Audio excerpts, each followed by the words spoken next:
تھے جب ہمارے پولیس والوں کے گلے کاٹ رہے تھے. وہ سچویشن میری اسلام آباد پولیس نے نہیں دیکھی. اللہ مغفرت کرے، اللہ مغفرت کرے. ہماری ایک لیڈی کانسٹیبل تھی، میں اس وقت لائن آفیسر تھا سوات مینگورا میں، 2009 کی بات بتا رہا ہوں، 30 اگست 2009. ہماری ایک لیڈی کانسٹیبل نبیلہ، اس کے ہسبینڈ کا کوئی اور نام تھا، اشرف تھا یا شرف تھا یا مشرف تھا، وہ چھٹی کر کے پولیس لائن سے جا رہی تھی گھر. اس کی 3 سال کی بچی بھی اس کے ساتھ تھی. اور یہ وہ دور تھا کہ ہم پولیس والے S H Os, D S Ps, S Ps اکیلے میں سفر نہیں کرتے تھے. اے پی سیز میں یا 8-9 گاڑیوں کی شکل میں روڈ پہ سٹیز میں، جس طرح ہم F6 F7 I8 I9 کے بازاروں میں گھوم رہے ہیں نا، اس وقت اس قسم کے بازاروں میں ہم اکیلے نہیں گھوم سکتے تھے.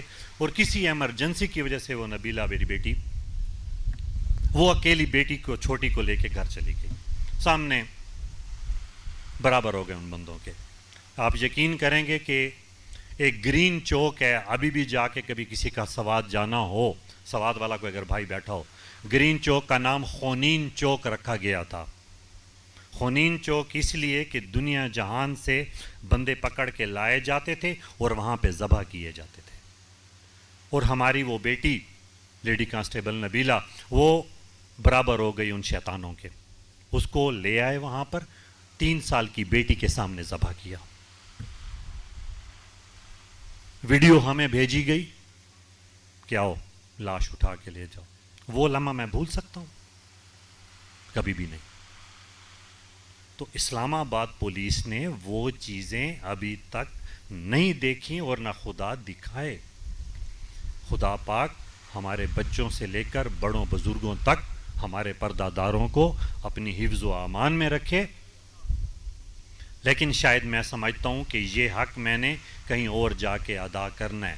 تو چھوٹی چھوٹی تکلیفوں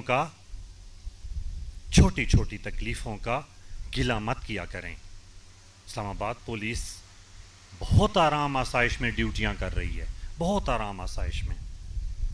آپ نے تو مشکل دور دیکھے ہی نہیں ہیں.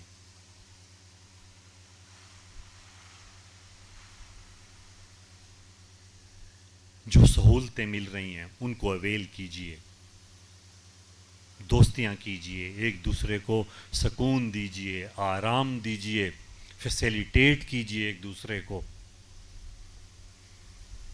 بجائے اس کے کہ غیر حاضری ہو. آپ میں ایک غیر حاضر بندہ میرے پاس پیش ہوا ہے، 17 سال سروس تھی اس کی، 1.5 مہینہ اس کی غیر حاضری تھی، 17 سال سروس والے کی. وجہ کیا تھی؟ میں جی گھر چلا گیا تھا، بیمار ہو گیا تھا. جو ہمارا نارمل، اگر ہم کے پی کی طرف جاتے ہیں ہمارے 2-3 بہانے ہوتے ہیں غیر حاضری کے، چھٹی کے. جی نماز پڑھ رہا تھا، جی میں کھانا کھا رہا تھا. ایک اور بہانہ ہے وہ نہیں بتاتا ہوں. ٹھیک ہے کہ جتنا بھی بڑا افسر ہوگا وہ کہے گا یار نماز سے میں کیسے منع کر سکتا ہوں آپ کو، یا کھانے سے کیسے منع کر سکتا ہوں. یہاں پر ہمارا بیماری کا بہانہ چلتا ہے. گھر والے بیمار تھے، والد بیمار تھے، چچا بیمار تھا. 1.5-2 سال میں سمجھ گیا ہوں. اس بندے سے میں نے پوچھا، میں نے کہا بھائی مجھے یہ بتاؤ کہ 17 سال کی سروس میں آپ کا کوئی بیچ میٹ، آپ کا اتنا اچھا دوست نہیں ہے؟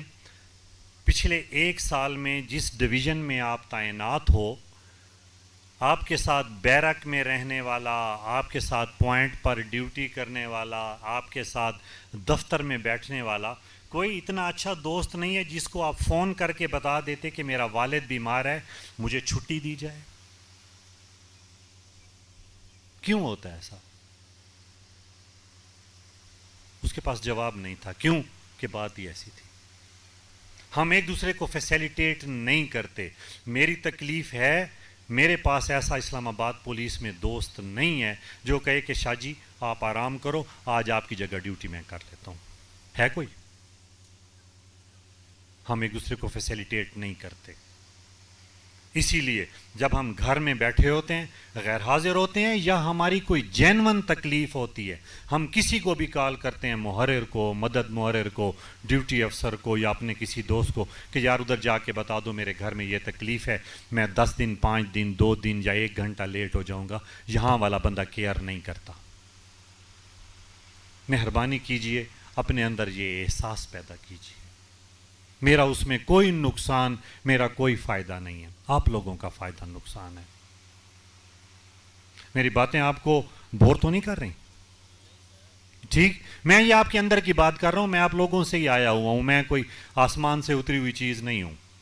یہ چھوٹی چھوٹی چیزیں، یہ A S I, sub inspector, inspector, یہ ساری چیزیں اسی دور سے میں گزر کے آیا ہوں، یہ تکلیفیں میں دیکھ کے آیا ہوں، احساس ہے مجھے۔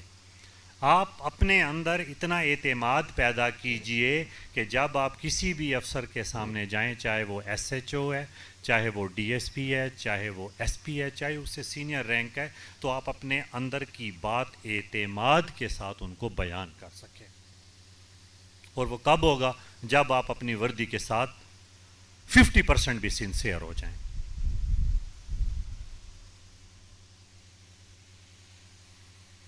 میرا یہ پیغام، یہ باتیں صرف میرے پولیس والے بھائیوں کے لیے نہیں تھی، میں نے پہلے بھی کہا تھا کہ میری جو بیٹیاں، میری مائیں، میری بہنیں بیٹھی ہیں، ان کے لیے بھی ہے۔ اپنی اولاد کو موٹیویٹ کیجئے خلق خدا کی خدمت کے لیے۔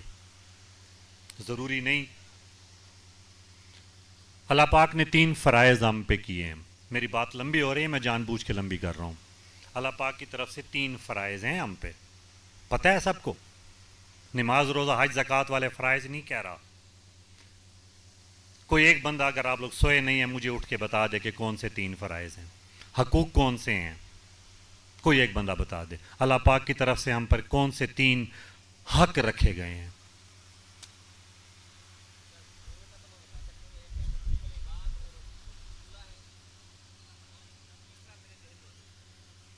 جی پلیز۔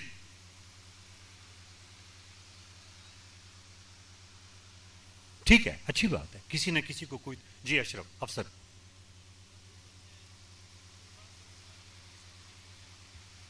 2 لفظوں میں بتائیے کون کون سے 3 حقوق ہیں؟ اور تھینک یو، تشریف رکھیے، میں بتا دیتا ہوں۔ حقوق اللہ، حقوق الوالدین، حقوق العباد، بات ختم۔ حقوق اللہ میں کیا ہے؟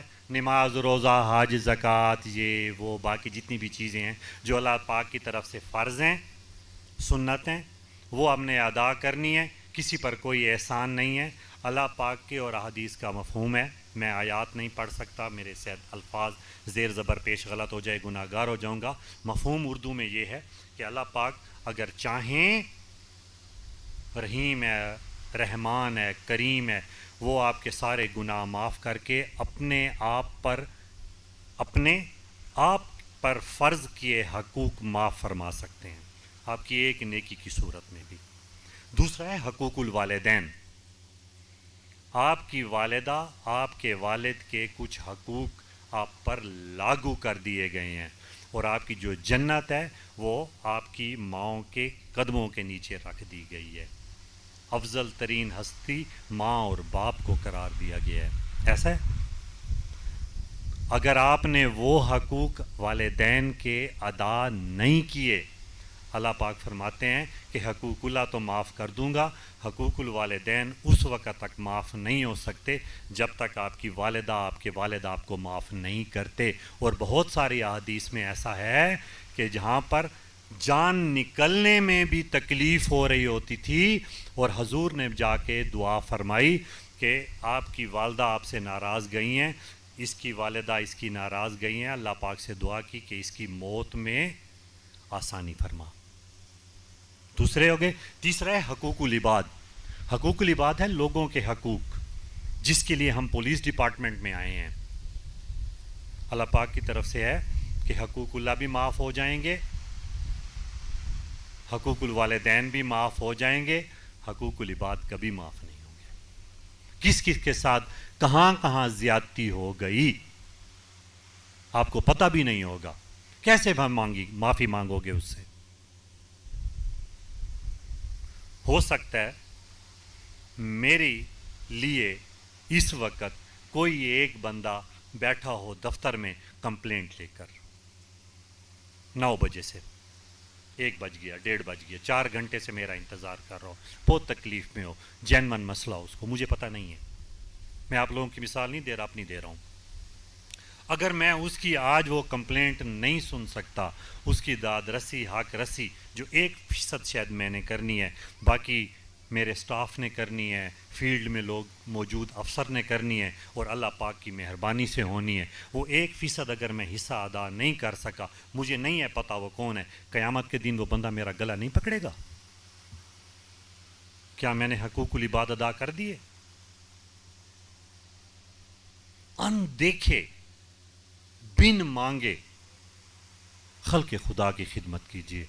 بہتر موقع ہے 60 سال کی عمر تک وردی میں پہن کے, آپ کے پاس اختیار ہے, اور اختیار میں مزہ آتا ہے خدمت کرتے ہوئے. اور ان چیزوں کی انسپائریشن, میری ساری بات کرنے کا مطلب کیا تھا, ان ساری چیزوں کی انسپائریشن اپنے بچوں کو دیجیے.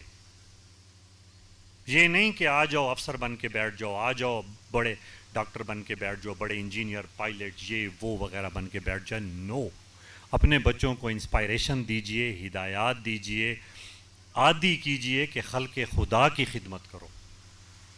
اس سے بڑھ کے دلی سکون کہیں بھی نہیں ہے, اس سے بڑھ کے کوئی خدمت اور ہے ہی نہیں, چاہے آپ وردی میں ہیں چاہے وردی میں نہیں.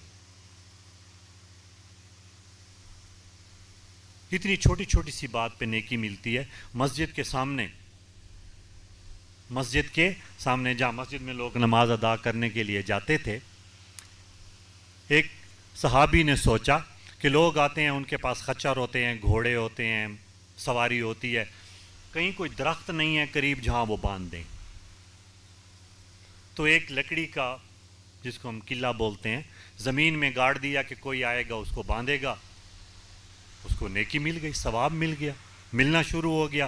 اتنے دن تک جب تک کوئی بھی مسافر آ کے اسے اپنا گھوڑا, خچر, گدھا یا جس سواری پہ وہ آتا تھا مسجد کے سامنے وہ باندھ دیتا تاکہ بھاگ نہ جائے, نماز ادا کر کے پھر چلے جاتے تھے. اس کو نیکیاں ملتی رہیں. مجھ جیسا کوئی ایک اور ہفتے 10 دن 15 دن بعد, مہینے بعد بندہ وہاں گیا, وہ بھی صحابی تھا, اس نے سوچا ہے کہ درمیان میں یہ قلعہ لگا ہوا ہے, آتے جاتے کو ٹھوکر لگتی ہوگی, گر جاتے ہوں گے, اس نے وہ نکال لیا. اس کی سوچ بھی بہتر تھی, خلق خدا کی بہتری کے لیے تھی, اس کو بھی اسی کا درجہ اور ثواب ملنا شروع ہو گیا. میری بات تو سمجھیں کہ آپ کی وہ نیت کس اخلاص سے ہے. اگر آپ وہ پتھر اسی لیے وہاں رکھتے ہیں کہ ہر ایک کو ٹھوکر لگے تو الٹ ہو گیا, اور اگر وہ پتھر آپ روڈ کے درمیان میں اس لیے رکھتے ہیں کہ اس سے 2 قدم 4 قدم آگے ایک مین ہول کھلا ہوا ہے, یا کوئی جمپ ہے, کوئی گاڑی اس پہ نہ لگ جائے, کوئی بچہ نہ چلا جائے, تو وہ ثواب ہے. اخلاص آپ نے اپنے اندر آپ نے خود پیدا کرنا ہے. ساری انسپائریشن بچوں کو دیجئے, وہ ہمارے مستقبل ہیں. آپ نے, ہم نے اپنا جتنا ٹائم گزارنا تھا گزار لیا. یہ سب چیزیں بہانہ ہے ہم میں مل بیٹھنے کی. غازی بن رہے ہیں, شجاع بن رہے ہیں, یہ بن رہے ہیں. یہ ان چیزوں کا ایک مقصد یہ تھا کہ ہم اپنا پیغام بھی آپ تک پہنچائیں. کچھ پیغام میرے تھے جو مجھ پہ ادھار تھے, وہ میں نے آج یہاں پہنچا دیے. کل مجھے کہیں اور موقع ملے گا, وہاں میں پہنچاؤں گا. آج یہ جتنے بھی یہاں پر حاضرین ہیں, جتنے بھی بڑے بیٹھے ہوئے ہیں, چھوٹے بیٹھے ہوئے ہیں, میرا یہ آپ لوگوں پہ ادھار ہو گیا. آپ نے یہ ادھار اپنی آگے نسل کو, اپنے محلے میں, اپنے قبیلے میں, اپنے علاقے میں, خاندان میں کنوے کرنا ہے. خلق خدا کی خدمت. یہ ان چیزوں کا بہانہ بنتا رہے گا, ہم مل بیٹھتے رہیں گے, لیکن یہ پیغام جتنا آگے جاتا رہے گا مجھے بھی خوشی ہوگی, اللہ پاک بھی خوش ہوگا. میں نے کافی زیادہ ٹائم لے لیا آپ کا میرے خیال میں. کوئی اور بات کر دوں؟ ایک دو واقعات سناتا ہوں. ہر ایک نے غازی کے واقعات سنائے.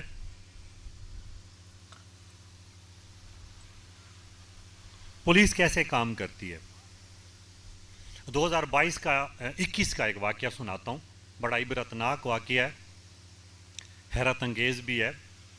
ایس ایس پی انویسٹیگیشن تھا، میں کوہاٹ ڈسٹرکٹ میں ایک 4 سال کی بچی کے اغوا کی خبر ملی تھی ہمیں۔